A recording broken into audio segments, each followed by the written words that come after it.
We sit here, we turn on the news, we see the oceans rising, the planet's heating up, places on fire, places flooding. We've managed to destroy so much in the past 100 years. And as we look for solutions, we tend to forget the best solution that we've got. It's a solution that's just spent the last 5 billion years getting it right, and it's nature. And if we don't start to realize that we need nature at scale to regulate this planet, then we're going to become the endangered species. Hello and welcome to the Animal Rising Podcast. My name's Rory. I'm joined by Damien Mander, the man, the myth, the legend. I think, Damien, I first became aware of you from Game Changers, as probably many vegans will know you from. So, Damien, you were a sniper in the Australian Special Forces, I believe. You were a naval clearance diver. You've done all sorts of stuff in your life. I think in your TED talk, you said that you spent most of your life doing things that most people wouldn't attempt on the PlayStation, which I liked. And now you run the IAPF over in Zimbabwe and do some fascinating work over there. So thank you very much, firstly, for joining me today. How are you doing? Yeah, thanks very much for having me on, mate. Good to be here. Nice sunny day here in Zimbabwe. So, yeah, all good, mate. Sitting outside on the back veranda. Brilliant. Fantastic. So I wanted to start with a question that's hopefully not too cliche, but they say that the most important days in your life are the day that you were born and the day that you find out why. So in no particular order, when were you born and when did you find out why? And can you give us a bit of a flavour of what you're doing in between those 2 days? A Mark Twain quote, I believe. I was born on December 11th, 1979, and just spent a good part of my life, obviously going through the military, self-evolution, and to where I am today. 43 years of age, living in Zimbabwe for the last 14 years, and it's certainly been one long arc and a brilliant journey. Fantastic. And so what got you to where you are today? What was the moment that you thought you started seeing this future of where you are today in the IAPF with the Akashinga, which we'll get onto in a little bit, but what was really the turning point for you from moving from military service to what you're doing now? Yeah, like leaving the military, you go from having a mission, a purpose. Purpose, I think, is perhaps the most elusive thing in life.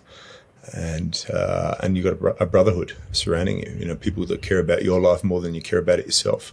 And when that stops, often for a lot of guys in the military, the real war doesn't start until the bullets stop and you've got to try to figure out what to do next. For me, I'd done well financially. I served in some elite military units, survived 3 years at war. Took a year off, went to South America. That ended up in a pretty rapid downward spiral of drugs and alcohol.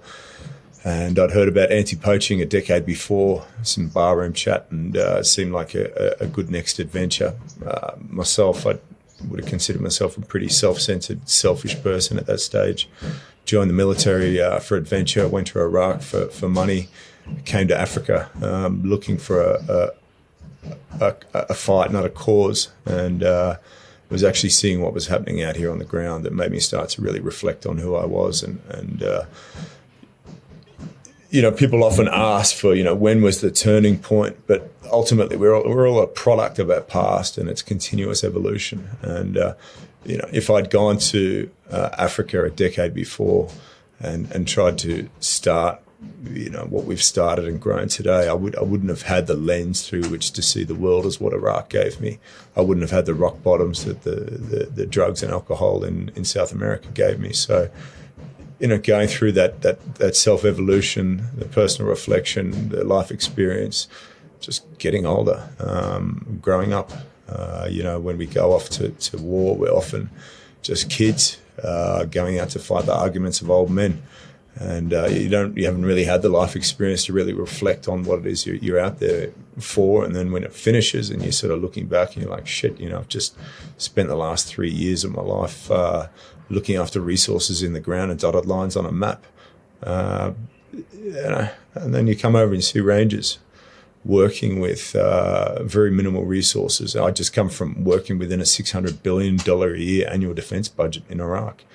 we had any resources we need trying to bring us home safely every day from our missions. And then rangers looking after the heart and lungs of the planet that hardly had in some cases didn't even have boots or uniforms. And they're going out there trying to protect animals that are being hunted by armed poachers, in numbers. Sometimes these units of poachers are operating like 20 at a time, automatic weapons, heavy caliber rifles, willing to kill animals or anyone standing in their way. And so seeing the commitment from wildlife rangers and then seeing what they were fighting for, the animals. And initially for me, it was more about the elephants and the rhinos. I fell into cadence with that sort of law enforcement component of conservation because that's what appealed to me. It's all I knew. These were the animals that were being hunted in the most aggressive ways because of the value of their horns and their tusks.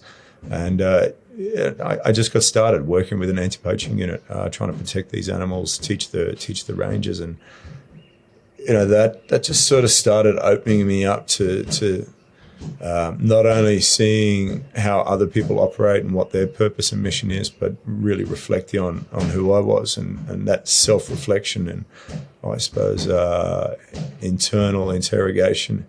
I wasn't happy with what I saw and I wanted to make a change. I wanted to do something different. And I think the situation here was starting to present me with that. I actually wanted to be a chef after the military. Oh, really? Turning point for me, I suppose a tipping point, if you're going to put a marker in it, was seeing a buffalo caught in a wire snare. Her back leg was stuck in a wire snare. She'd spent 3 days there struggling and fought so hard that she'd ripped her pelvis apart. And when we euthanized her, she gave birth to a stillborn calf, and that was fairly much a breaking point or a turning point for me, almost it's like a rebirth in a kind of way. But me back then compared to where I've got to now in the organisation, every day has been continuous evolution, learning, often 2 steps forward, 1 step back, but it's always been forward momentum, whether that's been as an organisation or as a human. Fascinating. I wanted to go. I've mentioned your TED Talk again just because obviously I watched it and it's incredibly good. We'll put it in the description of this video when it's on YouTube and elsewhere. But you mentioned in there that you actually went poaching as a teenager. What was are you happy talking about that? Like, what was the experience? What was the motivation behind it? Like, can you give a bit of an insight, or does that give you a bit of insight into what it's like for actual poachers today? Yeah, it was a completely different type of poaching. We were doing it for trophies, probably the same way that a trophy hunter would pay to come over and shoot an animal so they could hang their head on the wall.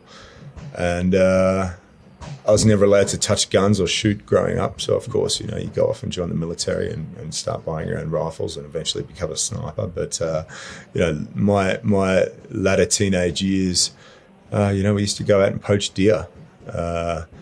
Deer that were protected, deer that were in national parks. Something I eventually got caught and charged for. Really? I had my weapons taken off me. But there was I didn't have any connection with animals, their suffering. For me, it was just an object. It was no different to shooting at a target.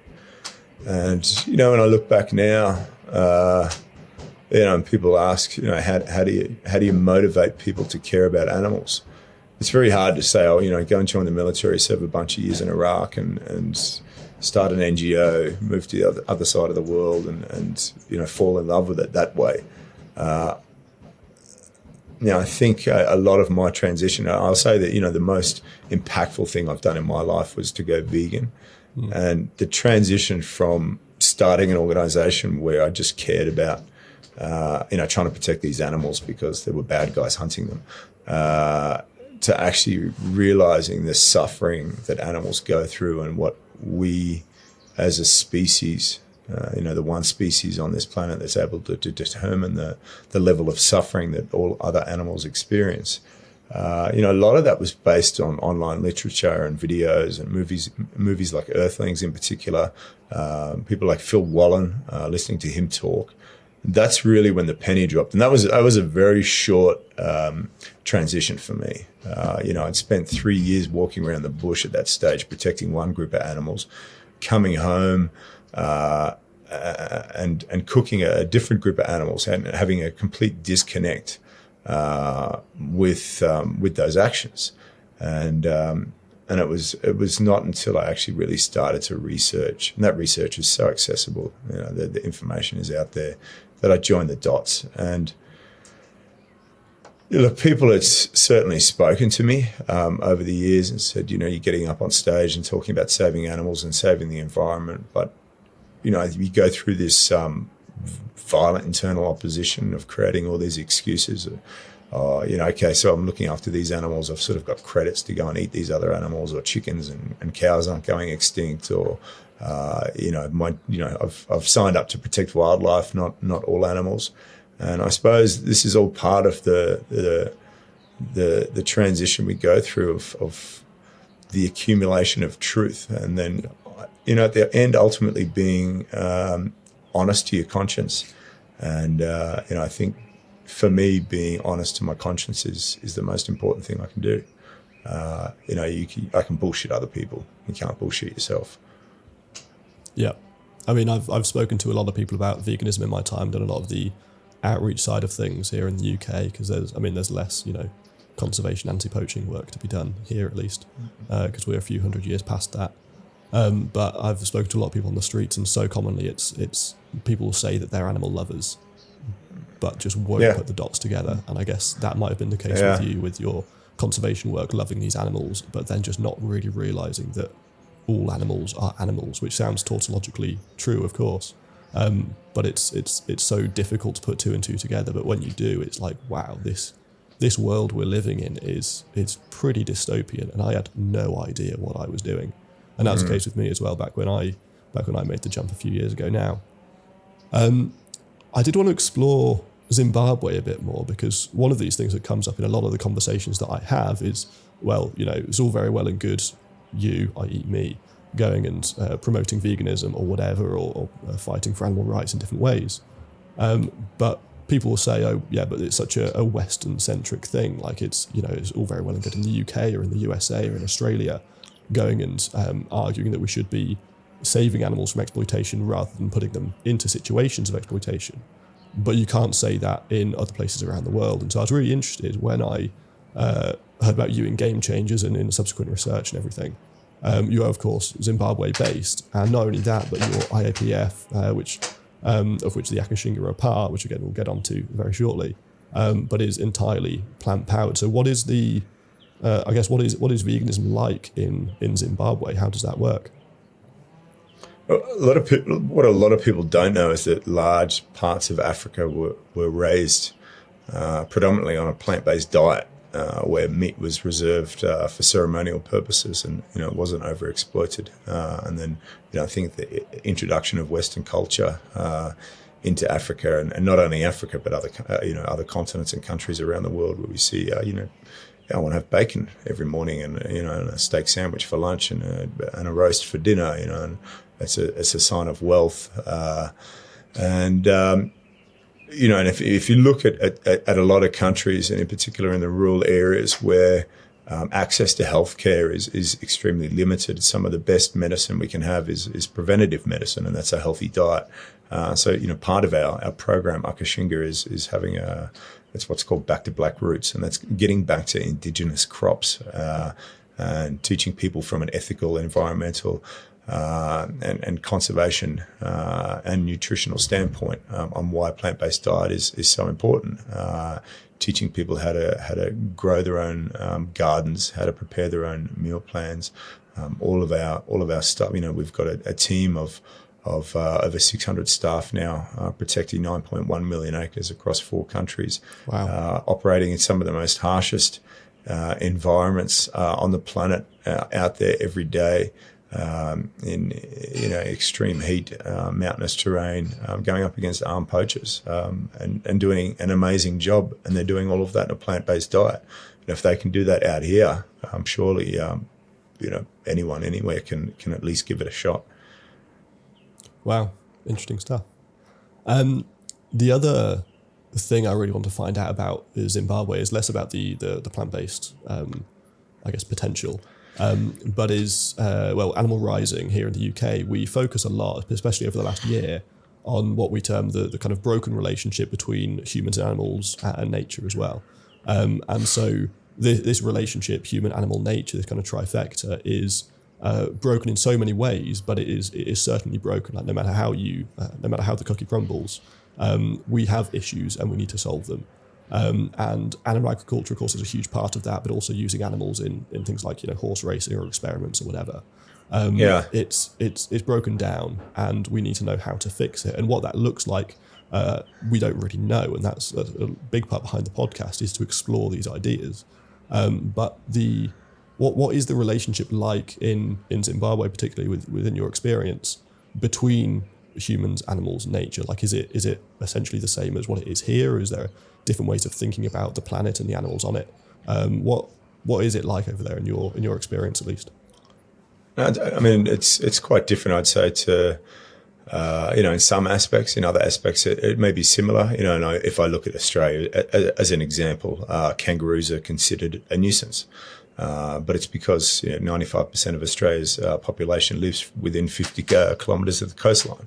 It's where all the vegetation is, and human encroachment into those areas provides less areas for the kangaroos to graze where they used to graze, and all of a sudden they're a pest and they need to be culled because there's too many of them, where in actual fact there's a fraction of what there used to be. In Zimbabwe and other countries, animals are also considered a nuisance in many aspects. You've got someone that's just spent the whole wet season growing their crops, and a herd of elephants comes in and destroys that overnight.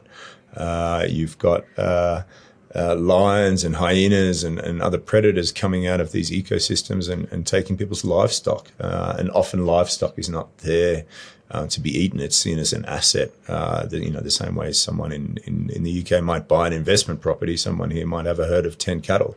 And that's their investment. That's what they sit on and try and grow that investment. And so when a lion eats half of your investment portfolio overnight, it causes friction with the communities. And one of the biggest things that we deal with in the areas that we work is human-wildlife conflict, and trying to shift human-wildlife conflict into human-wildlife coexistence. And, for us, it's a constant challenge. So there's a lot of similarities, but also a lot of differences as well. Sure, very interesting. And so your work, particularly with the IAPF, so the International Anti-Poaching Federation, is obviously anti-poaching as per the name. So what is, can you outline for us, like the problem with poaching in Zimbabwe? How big is it? How common is it? What are the motivations behind people going and poaching? Is it as a sport? Is it purely economical? Is it something else as well? Just give us the big picture. So I just want to clarify too, like our evolution over the initial 8 years of the organisation to 2017, where we changed tactic and started the program Akashinga, and we're in the process now of a rebranding. So we're going to become Akashinga, and Akashinga is placing social impact at the forefront of conservation. So working directly with local and indigenous communities to achieve conservation outcome. So historically, where we started, focusing on anti-poaching only, that's just a small component of what we do now, and it's a much more holistic program. But to take it back and answer your questions, the different types of poaching, you've got subsistence poaching. So that's people that are just generally going out to try and feed their family and put food on the table. There's a lot of poverty in the rural areas that we work, and you've got to try and address that problem. Conservation isn't a conservation issue, it's a social issue. And when you have a social impact, you can have that conservation outcome. The other side of what we deal with is the commercial side of poaching. That's people hunting animals for their skins, hunting animals on a commercial scale for bushmeat, so they can go and sell that into local and more city or regional hubs. It's like they haven't had to put up fences and breed livestock and put all the infrastructure in. They just come in and kill these animals, and it's cost them nothing except their time. And then the people hunting animals like an elephant, poaching elephants, an animal the size of a truck, killed for something you can hold in one hand. So someone on the other side of the world can sit it on their desk. Rhino horn, an increasingly limited number of these animals on the continent being killed for that horn that sells in the Far East for as much as $75,000 a kilogram. So you got something that should be locked in a safe, running around an area the size of a small country. There's different dynamics. Ultimately, I think it comes down to the two things: poverty and greed. At one level you've got poverty, and that's what we're trying to address in the community programs that we do. And then you've got greed, and that's us, and we're fighting the organised crime side of what we come up against, where animals are just another currency, or animal parts are just another currency alongside guns, drugs, human trafficking. It's quite a dangerous job. We've had people within our organisation that have had assassination attempts. We've had people that have been shot, people that have been stabbed. So it is a dangerous job. Wow. And it's not just the rangers that work with us. It's rangers across the world that are out there on behalf of a global community fighting for the natural world, upon which our future as a species is dependent upon. We sit here. We turn on the news, we see the oceans rising, the planet's heating up, places on fire, places flooding. We've managed to destroy so much in the past 100 years. And as we look for solutions, we tend to forget the best solution that we've got. It's a solution that's just spent the last 5 billion years getting it right, and it's nature. And if we don't start to realise that we need nature at scale to regulate this planet, then we're going to become the endangered species. And, species come and species go. 99% of species that have ever existed have gone extinct, and we will just become another one of those. Wow. Powerful stuff. So you're rebranding, if I'm not mistaken, the IAPF to just Akashinga. So do you want to give a bit of background on the Akashinga itself? I mean, when I was explaining that I was doing this episode to somebody the other day, I said I was having Damien Mander on there, like, who's Damien Mander? And I said, well, in short, he runs a all-female, plant-based Zimbabwean army fighting against poaching. That was obviously a very brief version. Do you want to give the expanded story? Yeah, part of the rebrand is trying to shift the message on who we are as an organisation. People know us from where we came from, and that was going out and being that last line of defence for wildlife.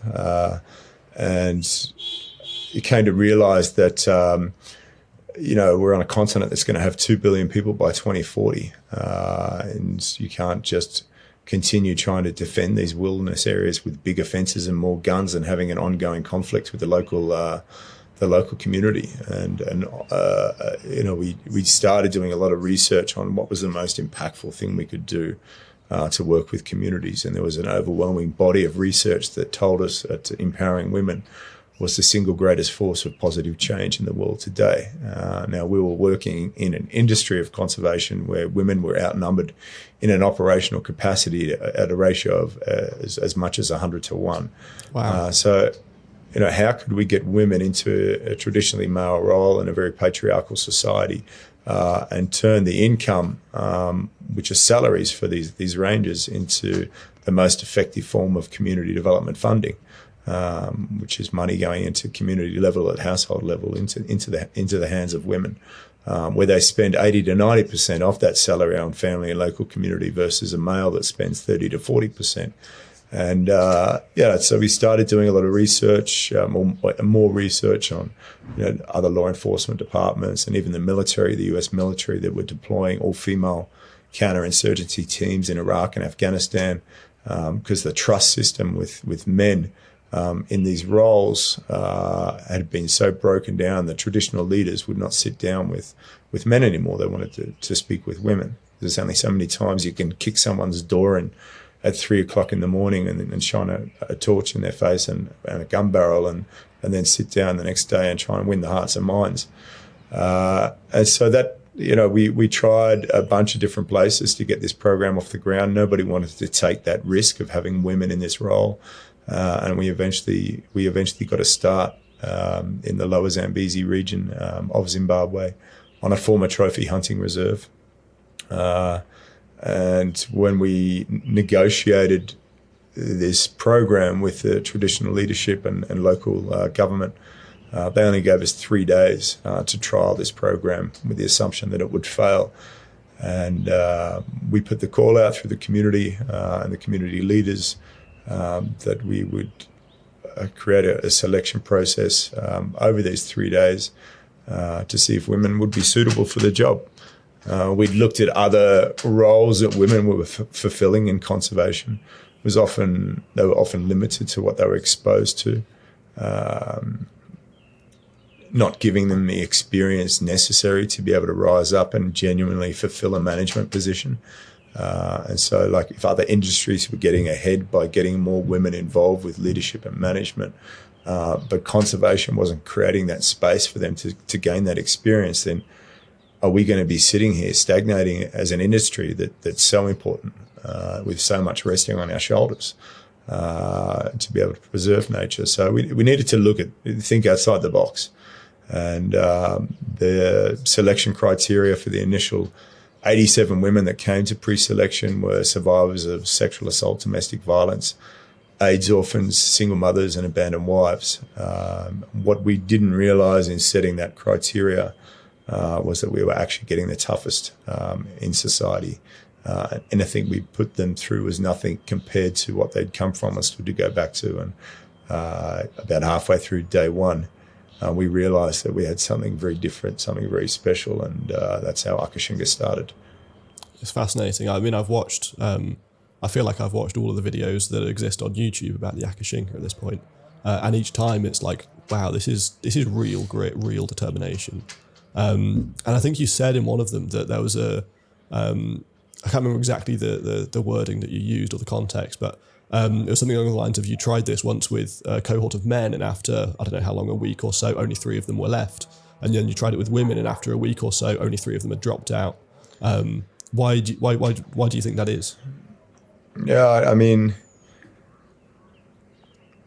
I'm not too sure. I've built a career across 3 continents in training men for either law enforcement, conservation, or conflict, and these women just had a certain toughness to them, something that I hadn't seen. It was just a raw grit. The distance that a person can place between suffering and breaking is what defines the spirit of an individual, defines their character, and that's all we need as a ranger. And these women, they had that, and then it was our job to train them in the rest of the roles or responsibilities that they would need to go out and do their job. I still can't put a finger on it. It's just and some things in life are best left unexplained. Of course. So also one thing that really interested me, because when I was obviously doing research in the IAPF, the Akashinga, was drawing the parallels between what you guys are doing and what Animal Rising are doing. And now, in theory, these are 2 organisations which are entirely different in many, many different ways. Partially geographic, partially, who it's made up by, what we're actually fighting. But you guys marketed yourselves, in one place at least, as a direct action law enforcement organisation, which is kind of made me smile, because here in the UK, we're used to direct action being not necessarily law enforcement. We often flirt with the line of the law because, unfortunately, the law is constituted in such a way that actually being radically kind to animals, i.e. preventing them from suffering, means actually rescuing them from farms, which is something that is illegal. And so just recently, actually, we had a guy called Wayne Shung on the podcast, who is the founder of Direct Action Everywhere. And just in a few days from when we're recording this now, he's going to trial in America for essentially rescuing a bunch of animals from farms where they were certainly going to die. And that is what direct action meant to us here in the UK, to people in America. But in Zimbabwe, it's direct action law enforcement. So I did wonder, when I read that, what is the place of the law in protecting animals? And also, if if it were illegal to do what you're doing, say in Zimbabwe, would you still be doing it? So we operate alongside government departments, with government departments, and under the sanction of each government that we work, each country that we work in. And for us, that's the only way to be able to achieve our job at scale. Fortunately, there are policies within the countries that we operate that identify wilderness areas as areas that do need to be protected. That still doesn't stop people from coming in and trying to poach those animals, and when they, they have to be right once. We've got to be right 100% of the time. Otherwise, there's a poacher out there with an animal part that they're trying to sell into the black market. We've then got to go and track those people down and try and arrest them outside of the wilderness area that we're mandated to protect. But within those areas, we not only mandated to go out there and be armed and protect those animals, but it's our responsibility. It's a contractual obligation for us to be able to do that. And look, it's probably no different to, if you're in a national park in the United States or the UK. If someone's coming in there and hunting those animals, there would be a law enforcement component that is mandated to be able to take, what you might call direct action. For us, direct action is a last resort now, whereas it used to be our first resort. Direct action, our focus is on working with the community. So we have the motivation of the communities based on the social impact programs that we do, whether it be healthcare, education, providing clean water, helping with infrastructure, like building town halls or grading roads, electrifying clinics, providing scholarships to underprivileged children, paying the salaries for teachers or for nurses, all of that, and local employment. 95% of our staff come from within 20 kilometres of the areas we protect. So all of those funds are going back into the local community. And when you do that, you start to get a community that is alongside you. So rather than being on the inside of the reserve looking out against how you're going to defend this area against the local population, you're actually outside, shoulder to shoulder with them, saying, okay, based on your self-determination and what you want as a community, this is the toolbox of projects that we can offer, and collectively we will have the motivation of the majority of the community to want to continue looking after the areas that we're mandated to protect, because they know that the social impact programs are related to biodiversity outcomes. Of course, yeah, this is something that actually Animal Rising have received a lot of flack for in the past, is while we are obviously, all vegans and everything, and believe in animal rights, mitigating climate change, all this kind of stuff, we get a lot of flack because we really do want to talk to people who are on, quote unquote, the other side of the fence. So there's this project in the UK, which not only AR, but a few other organisations have kind of been involved with in various ways, called Farmer Dialogue, where essentially we go and actually talk to animal farmers, and we don't do it in a sense of, you are bad people, you ought to stop what you're doing immediately, you're killing the animals, blah, blah, blah, blah. Individuals might believe that, but actually when we're going to talk to farmers, we do so out of a place of love and respect and want to learn about what they're doing. Because actually fundamentally, if we are in this situation of climate breakdown, it is a climate and ecological emergency in many places across the world, and the UK is not exempt from that, whatever we might believe. It's like these people are going to be on the front lines with us, like regardless of the fact that we're vegans and they're animal farmers. Yeah. We are in a food crisis, an ecological crisis, every kind of crisis you can imagine, it seems, if you read the news nowadays.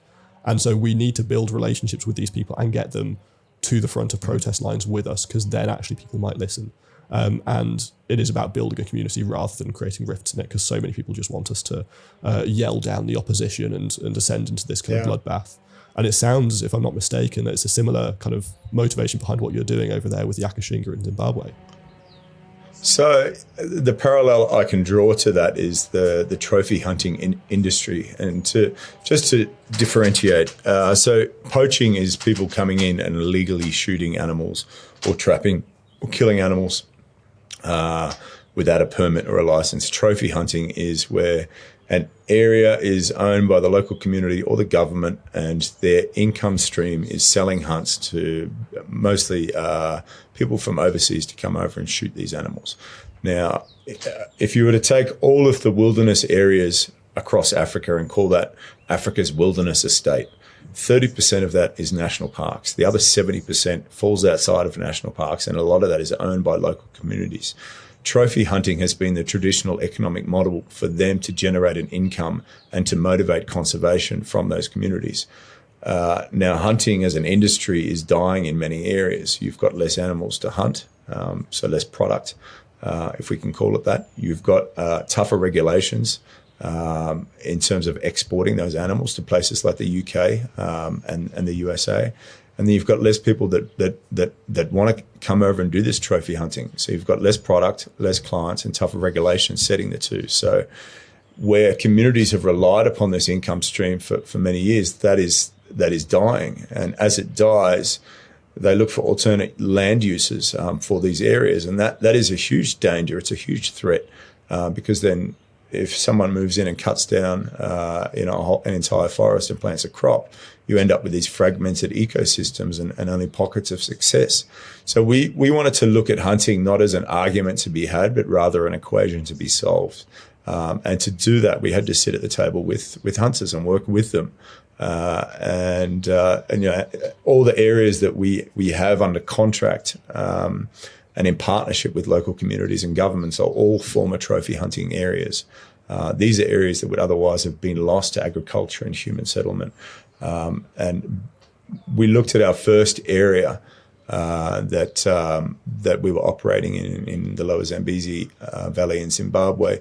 And we looked at what hunting had invested into that community in the previous 2 years prior to us moving in there versus the first 2 years after we'd moved in there. And we were able to show on paper that we were putting the same amount of money into the local community every 34 days as what trophy hunting had done per annum. Wow. So we'd managed to identify a viable economic alternative to trophy hunting, which for us was only working with women at the center of the conservation and social development strategy. And so that's what made what we're doing scalable and took us from that initial 90,000 acres to 9 million today. That's very impressive, goes without saying. I guess it's kind of trying to answer that age-old question of why do fundamentally good people, because I think most of us probably think, unless we're tainted by history or whatever, generally think that most people are good people. Why do good people do bad things? And it's trying to understand with them, reason with them, empathize with them, and actually give them an alternative. And that's what creates effective and long-lasting change, rather than simply shouting them down or going at them with guns or whatever it might be. I think you're right. I'm reading the book Humankind at the moment. I don't know if you've heard of it, but I think the indication there is genuinely we are inherently good.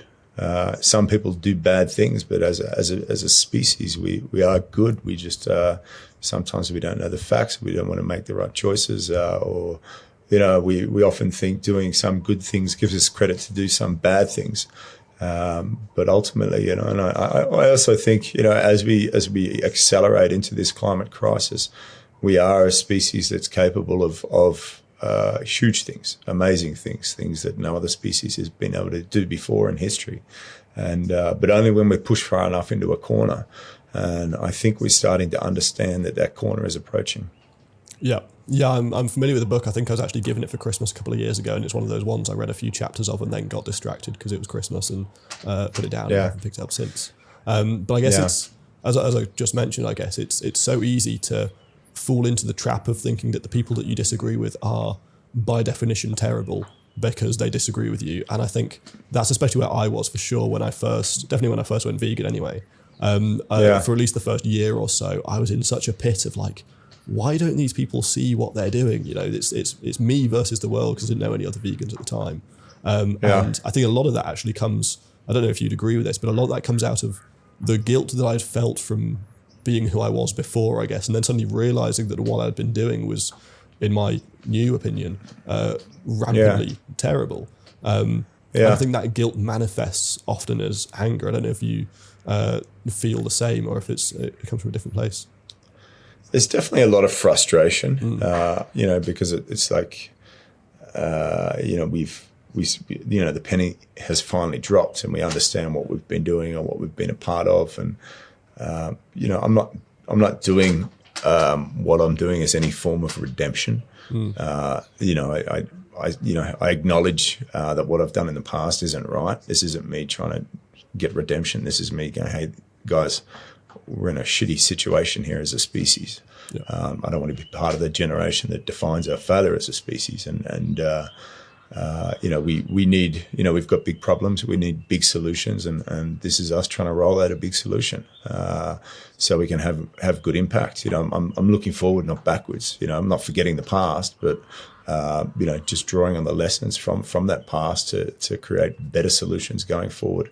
I think that particularly the people in our movement, when I talk about our movement, I think, I'm talking about the animal rights movement. We get frustrated, we get angry because it feels like we're talking to a brick wall. And my message to everyone out there, keep having your conversations, keep getting better at your message. Every time you talk about it, you refine that angle, that message in, and some people will change in a day, some people will change in a decade. From continuously hearing that message, but don't think that message is falling on deaf ears, because the truth does accumulate, and once the shutters come up, they never go down again. Yep. Yeah, I'd fully agree with that. So one kind of key aspect of, I guess, who we are, at least at Animal Rising, is this idea of non-violence. Like it's pretty much our central principle, if there were to be one. And non-violence for us, there's this kind of like a holy trinity kind of thing, where not all corners are holy. There is violence itself, which of course we all know violence, but in this context at least includes shouting at people and stuff at protests. And then there's not being violent, which is just kind of like bending over, and if somebody comes up to you and pushes you out the way, you just kind of fall over to the side and don't actually put up any meaningful resistance. And then there's non-violence, and so non-violence kind of takes aspects of both of those. Non-violence is resistive. It is putting up a fight, but it's not actually fighting in the literal sense of the word. It's kind of like, as Jesus said, turn the other cheek, or Luther King and Gandhi both practice this perfectly and talk about it to a great extent in all of their works.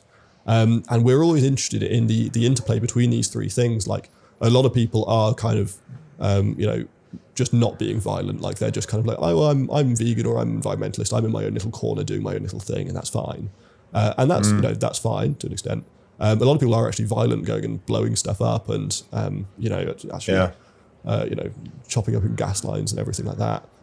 Whereas then there's other people who are kind of non-violent. I wonder where do you, because obviously in the Akashinga at least there's all the jeeps and the AK-47s or whatever else that on the face of it looks like a violent thing. Where do you think you fall in that kind of violent, not being violent, non-violence kind of diagram?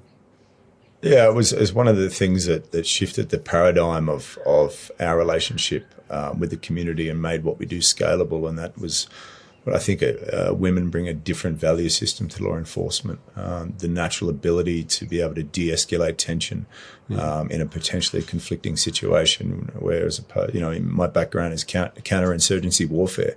Our job was to look for a fight and finish it. Whereas women tend to want to have a conversation with something before they blow it up. And, that's a very important aspect when you're trying to have a relationship with tens of thousands of people that live alongside an area the size of a small country that you're trying to protect. And so, it's for us, the non-violent side. And of course, people look at our media and, the papers come over, or the magazines, or the news, they like to focus on the fact that there's women with guns, and, that it's just such a small fraction of what we do. Ultimately, what we are doing is a social program to achieve a conservation outcome. And women are at the center of that strategy. Those women that are armed are inside the reserves. They're inside a protected area where people should not be, unless they're tourists, or they've been given a guided escort in there to collect traditional medicines or whatever it may be. So it's not like we're running around in the communities with uniforms and you know, the Land Cruisers and, you know, like this show of force. When people encounter those women with the weapons they carry, they're inside doing their job. We've got as many people working outside of those protected areas as we do in. And those are the people that I spoke about before. And, you know, whether they're building schools or they're teachers or nurses or community liaison officers, people that are out there with human-wildlife conflict, our community managers. You know, we've got such a strong focus on that side. And it's not just about the women that are inside. And, you know, their job inside is not just law enforcement either. You know, they're collecting data, they're firefighting, they're looking for the tracks of poachers, they're looking for, you know, animals that have been caught or snared, may still be alive, that need to be rescued. So there's a whole range of duties that a ranger does. They're responding to accidents in the communities. I mean, you know, they're trained in first aid. You know, if there's a car accident, they're pulling bodies out of cars and you know, applying triage and getting people off to hospitals. We had a group of our rangers deliver a baby on the side of the road the other day. You know, so these are you know, it's like the, you know, what people would look at the sexy side of conservation, perhaps. Other people will call it green militarization. Well, for one, it's not militarization. You know, there's a vast difference between a group of rangers that are carrying the bare minimal equipment to do their jobs versus a military that's invading another country. You know, these women have the tools they need to do their jobs. It's nothing compared to what we ever had in the military.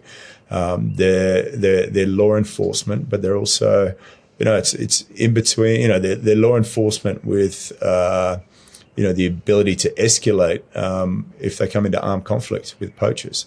And look, the area where we started this program had 8,000 elephants killed by armed poachers in the 16 years prior to this program starting. 8,000 times teams of armed men came into that area looking to kill elephants or anyone standing in their way. So we can hope for the best, but we also have to prepare for the worst. And since this program started, and I would say largely attributed to the social impact work that we've done and the investigations work that we've been able to do and break open those syndicates, we've had a 90% reduction in elephant poaching across that region.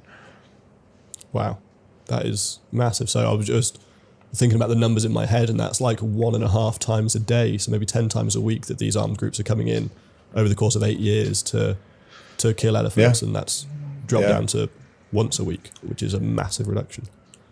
Yeah, it's you know, they're hardly coming in anymore. You know, when you've got a community that's on side, you get something very valuable, and that's information about where illegal activities are happening.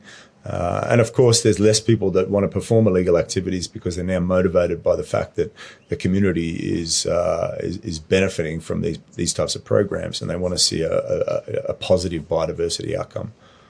Yeah. So it's about making the poachers, more than anything, and correct me if I'm wrong, it's about making the poachers know that they have an alternative rather than standing up and shooting them out of the range, which is... Yeah, you know, look, we can't please everyone. We're never going to keep everyone happy. It's about keeping the majority happy. But when you've got money that's going into these communities as salaries and into circular economies and local economies, you know, a woman that buys a piece of land and builds a house and gets her bricks and her timber and you know, local resources and her groceries from local traders, you know, this is money that's moving around in these circles. And so, well, we can't have our you know, positive impact absolutely everywhere. You know, we do manage to keep a majority of the communities on site. Even you know, we've just recently, you know, in one area just electrified a clinic, which gave them Wi-Fi, which gave them direct access to, you know, emergency live feed support when there's critical injuries or trauma that they're dealing with. They didn't even have fresh running water. So you've got women that were delivering babies under candlelight that now have electricity. They have refrigeration where they can keep drugs and vaccines. And so, it shifts the whole dynamic. Something as simple as a solar setup for these clinics and fresh water, and that benefits everyone. in that region. You build a school that benefits pretty much everyone in that community, whether it's at the time or whether it's their grandchild or whether it's their uncle that's got children. So it's looking at programs that the community, one, asks for, and two, are going to have the widest reach. Yeah, and I think what you've just said is so important about keeping the majority of the communities on side, because that kind of nods to the fact that you are never going to please everybody, which we know is true from politics to your own personal life. And is one thing that I've been really conscious of in the vegan movement is that whenever we do anything, there are some people that we reach and we really reach, and they might join us at the next protest or whatever. But there's other people that we might alienate, no matter what we do, no matter what it is.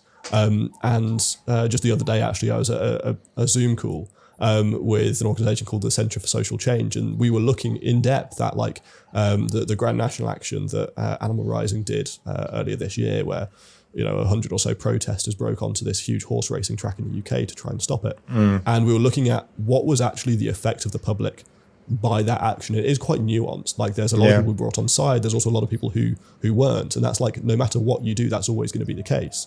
But it is about, we are effectively, no matter whether you're in Animal Rising or whether you're the Akashinga or anything in between, we are all ordinary people who have become emergency workers simply by the fact that we have volunteered ourselves to try and stop what's happening to the planet. And when you are an ordinary person who just turns into emergency worker because you've realised we are in an emergency, there's going to be times you make mistakes and there's going to be times you don't. And it's trying to learn on the job effectively and not having very long to do so. Is that the way you feel in the Akashinga? Yeah, absolutely. We know we're going to make mistakes. We have a background of the last 14 years of working where we have as I said before, a toolbox of programs that we know work, that we can offer communities. But that positive traction also gives us the ability to go out and try new things. And if they don't work, they don't work. I mean, for example, in one area in Zimbabwe where we work, one of our biggest threats that we face is wood chopping because it's a tobacco area. And it takes 3 kilograms of wood to cure 1 kilogram of tobacco. So where do they want to get that wood from? From the forest and the wilderness areas that we're trying to protect. And so we looked at alternate crops, and one of those was hemp. So we went out and got a hemp license. We're now doing trials with hemp to be able to replace tobacco in some of these areas. So we're not facing this huge crisis that, people, when they light a cigarette in Europe, they don't realize they're inhaling the natural heritage of Africa, where this tobacco is grown. And the tobacco industries are not putting, the resources required to cure the tobacco into these rural areas and just relying on people to source those resources themselves. So, there's so many nuanced, various angles that you've got to deal with and look at different solutions. And, again, it's not about getting it right. It's about learning from when you don't get it right. And, no data or negative data is good data because it tells you what not to do next time. Exactly. Yeah, I think that's fantastic. I want to close the last few minutes or so kind of looking towards the future. So obviously you are going through this period of rebrand with the IAPF towards focusing on the Akashinga and moving away from the kind of, direct action side of things, more towards social, social mobility, social enablement. We in the UK are kind of thinking, well, we hope, at least in this movement, we as activists hope that within the end of our lifetime, by the end of our lifetime, we will see the end of animal exploitation, at least en masse, maybe at least with just animal agriculture, if not everything else as well. That's very much a hope here. What kind of hope do you have, and what time frame might you put on it for seeing really significant change in Zimbabwe? I mean, of course, you've already seen massive change by 90% reduction, but when do you think your job might be done and you'll be able to retire a happy man? I mean, look, my one dream in life is to be out of work because there's nothing left to protect. It's all been protected. But I think, I don't want to detract from what we said before, that humans are inherently good. But it only takes a few people to cause a lot of damage. And I think while there's natural resources that are out there and worth money, there's going to be people that try to exploit that. So, as an organisation, we want to continue scaling. We want to have 30 million acres under contract by the end of the decade. That's equivalent to the amount of natural forest that's lost across the planet each year. So it's a significant tract of land, and then onwards and upwards from there. As a rapidly growing organisation that started with one person to a brilliant team that we have now, leading 600 people across 4 countries. We also have a separate program running out of Kenya, lead ranger, training instructors from other organisations, but just continue scaling what we do. Maybe one day we're out of work because there's nothing left to do. I think governments have got, and corporations have got a huge role to play in this and shifting policy, and it's got to be not what we can take now and get paid once for, but what will nature continue giving back to us through ecosystem services going forward. Whether it be water, whether it be the air that we breathe, we need nature. And I think there's still too many people in too many powerful positions that are looking at short-term gains rather than our long-term survival. Absolutely. I think it comes back to the idea that, nature has a lot of natural resources, but nature is the best natural resource we have. And if we keep on dissecting nature for all the individual components, whether that is oil that's locked away in the ground or whether it's, cows grazing peacefully on meadows, what we need is nature as a whole to work cohesively, and we humans are just stomping that out wherever we look, whether it's in the UK, whether it's in Zimbabwe, whether it's the Brazilian Amazon or anywhere else. It's nature as a whole that we need. Nature's going to be just fine. Nature's been doing fine for billions of years. We're the ones we got to look after, and to do that, we need to look after nature. Exactly. Well, Damien, how can we support the Akashinga here in the UK? Where can we find you? Give us a bit of a lowdown. Jump on our website, iapf.org, or Google Akashinga. And have a look at the work that we do. Of course, everyone that's watching here, people that are part of the movement, following yourselves. Thank you very much for caring. Thank you very much for what you do for animals, for nature, for the planet, for us ultimately. And thank you for having me on today. Likewise. Well, thank you so much for joining us, and likewise again, thank you so much for what you're doing. It's fantastic work and incredibly inspirational. And I'm glad I found you on Game Changers because this conversation has been very enjoyable. So for those who are watching at home, thank you very much for tuning in to the Animal Rising podcast. We have episodes here coming fortnightly, so we'll see you next time. Thank you very much.